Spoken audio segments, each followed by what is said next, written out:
Dear students, पिछली video में हमने एक जंप स्टेटमेंट पढ़ा था, ब्रेक स्टेटमेंट। और ब्रेक स्टेटमेंट के बारे में बहुत कुछ जाना।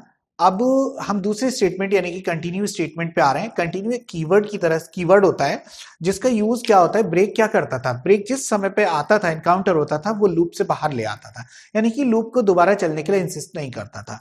जबकि कंटिन्यू स्टेटमेंट क्या करता है कि लूप को दोबारा से चलाने के लिए इंसिस्ट करता है।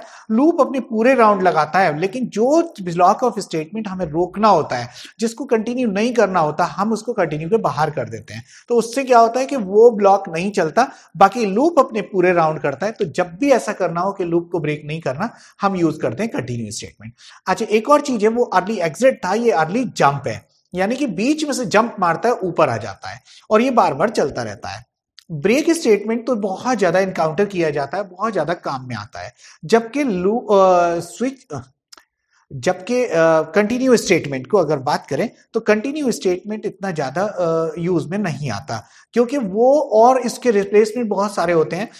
जैसे कि अगर इफ में हमने ब्रेक लगाया और एल्स नहीं लगाया तो ऑटोमेटिक वो कंटिन्यू हो जाता है। तो इस वजह से हम कंटिन्यू का बहुत ज्यादा यूज नहीं करते। कंटिन्यू कैसे काम करता है, अभी जैसे मैंने कल की वीडियो में आपको ब्रेक के फ्लो चार्ट और वर्किंग कैसे होती है मैंने समझाया था। वही स्टेटमेंट को थोड़ा सा चेंज करके मैं आपको दिखा रहा हूं कैसे कंटिन्यू काम करता है। तो देखो, सबसे पहली बात तो यह है कि मैं इसमें स्टेटमेंट चेंज कर रहा हूं, यहां पे कंटिन्यू।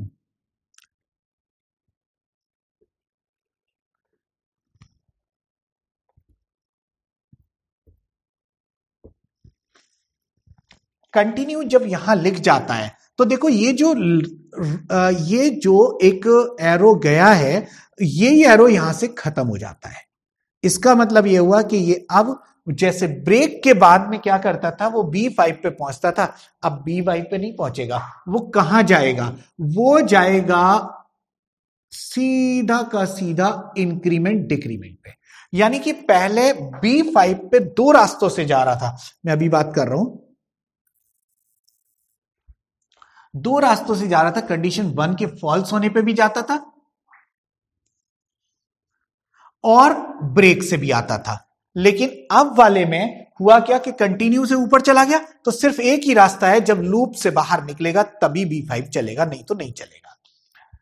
मतलब B1 फिर कंडीशन 1 ट्रू होगी तो B2 चलाएगा, कंडीशन 2 ट्रू होगी तो B3 चलाएगा, और यहां से कंटिन्यू हो जाएगा इंक्रीमेंट डिक्रीमेंट पे, और फिर दोबारा से कंडीशन 1 को ये चलाता रहेगा और B4 को चलाना ये बंद कर देगा। B4 कब चलेगा, जब कभी कंटिन्यू नहीं होगा। मतलब कंडीशन 2 के फॉल्स होने पे, देखो अभी भी ये वैसे ही जा रहा है, कंडीशन 2 के फॉल्स होने पे क्या है, B4 चलाएगा, फिर इंक्रीमेंट। तो इस समय पे दो जो रास्ते हुए वो इंक्रीमेंट डिक्रीमेंट पे जाने के हुए, यानी कि एक तो कंटिन्यू होके जो B4 को ना चला के हो, एक B4 को चला के जो कि कंटिन्यू ना चला के हो। तो B3 चलेगा तो B4 नहीं चलेगा, और B4 चलेगा तो B3 नहीं चलेगा। ये बिल्कुल पहले की तरह चल रहा है, बस फर्क ये है कि लूप एग्जिट नहीं करता, लूप से बाहर नहीं आता, कंटिन्यू से लूप को पूरे राउंड घुमाता है।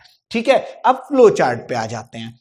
फ्लो चार्ट में हमने देखा कि B1 फिर कंडीशन 1 के ट्रू होने पे B2 के फिर आगे चलने पे कंडीशन 2 को चेक करा और ट्रू हुआ तो B3 चलाया, B3 के बाद में क्या हुआ, ब्रेक। अब मैं इस ब्रेक को हटा रहा हूं और ब्रेक के बजाय लिख रहा हूं यहां पे कंटिन्यू।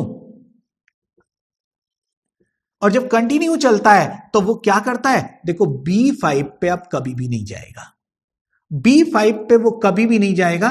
तो फिर जाएगा कहां, फिर वो जाएगा इंक्रीमेंट डिक्रीमेंट पे। देखो, यानी कि इंक्रीमेंट डिक्रीमेंट पे जो दो रास्ते थे, एक ग्रीन से जा रहा था B4 करके और एक ब्लू से जा रहा था कंटिन्यू करके। तो देखो, ग्रीन वाला जो था B4 करके इंक्रीमेंट डिक्रीमेंट पे और कंटिन्यू करके इंक्रीमेंट डिक्रीमेंट पे, यानी कि पूरा फ्लो चार्ट ज्यों का त्यों है, बस चेंज है।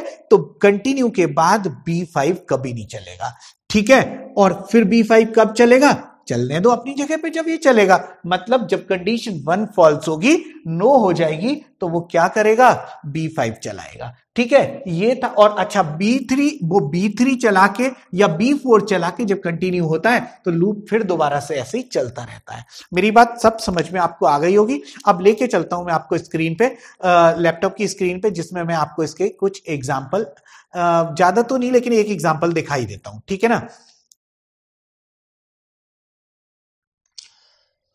देखो, कल के लेक्चर वाला जो प्रोग्राम था उसमें ब्रेक लगाया हुआ था हमने, और ब्रेक के जगह आज मुझे कंटिन्यू बताना है। तो कंटिन्यू का जो मैंने अभी डेमोन्स्ट्रेशन और मतलब फ्लो चार्ट और जो प्रोग्राम का एग्जीक्यूशन दिखाया, कैसे चलता है वर्किंग ऑफ द प्रोग्राम, तो वो मैंने आपको बोर्ड पर भी दिखाया। और अब आपकी स्क्रीन पे जो इस समय पे प्रोग्राम दिख रहा है, देखें वो क्या दिख रहा है, वो ब्रेक के साथ दिख रहा है। बस मैं यहां से ब्रेक हटाऊंगा और कंटिन्यू लगाऊंगा, जैसे मैंने अभी चेंज करके दिखाया है।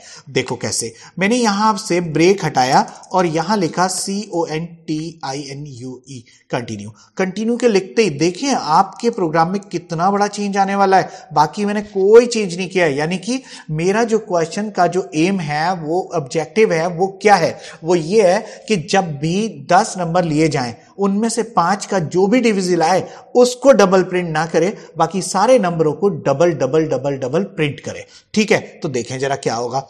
आउटपुट एकदम आपको दिखाई देगा, स्क्रीन पे आ रहा है। मैंने डाला 1 2 3 4 और 5, देखो 5 का डिवीजन, सभी के नंबरों का आप स्क्रीन पे देख पा रहे हैं क्या, डबल डबल आ रहा है, लेकिन 5 का डबल नहीं आता। ओह, नंबर इज डिविजिबल बाय 5 आ गया, और B3 एग्जीक्यूट हुआ, यानी कि B4 चला तो B3 नहीं चला, B3 चला तो B4 नहीं चला। आपको बिल्कुल क्लियर से दिखाई दे रहा हूं। बट वहां ब्रेक में क्या होता था कि आउट हो जाता था। ये आउट नहीं होता, बल्कि ये कंटिन्यू रहता, इसीलिए इस कीवर्ड का नाम कंटिन्यू है। देखें 2 33 45 65, सब जो 5 के डिविजिबल है बस ओ लिख के कर देता है कि नंबर इज डिविजिबल 5, उसका डबल प्रिंट नहीं करता। 78, इस तरह से मैंने आफ्टर द लूप अब आ चुका है। इसका मतलब साफ दिखाई दे रहा है कंटिन्यू हमारे ब्रेक को कंटिन्यू रखता है, लेकिन कुछ स्टेटमेंट्स जो कंटिन्यू के नीचे लिखे होते हैं उन्हें चलने नहीं देता। ये था हमारा सारा का सारा कंटिन्यू के बारे में। आगे अगले लेक्चर में हम बात करेंगे ब्रेक, कंटिन्यू और अगले एग्जिट के बारे में बात करेंगे। ठीक है ना। ठीक है, it was all about the continue statement. All the best students.